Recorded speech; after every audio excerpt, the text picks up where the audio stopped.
This video, I'll show you on how you can fix your Xfinity router blinking orange. So I'm referencing to the official forums and with an official technician or troubleshooter here on the Xfinity webpage. Basically, when you encounter the Xfinity router blinking orange, you need to go ahead and turn off your router for a couple of minutes or second.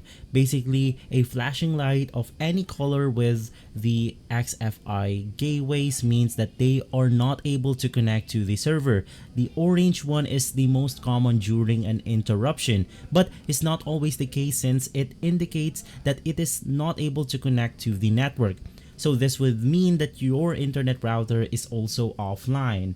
So with that, we have very limited troubleshooting options, but the best one according to the official Xfinity employee is to go ahead and basically power off your modem or router for a couple of seconds and replug it back in to make sure that it's connected.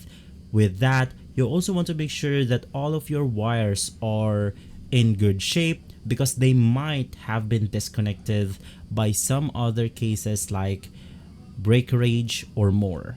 If this video has been helpful, leave a like, subscribe, and follow Guide to Everything for more videos like this. Thanks for watching.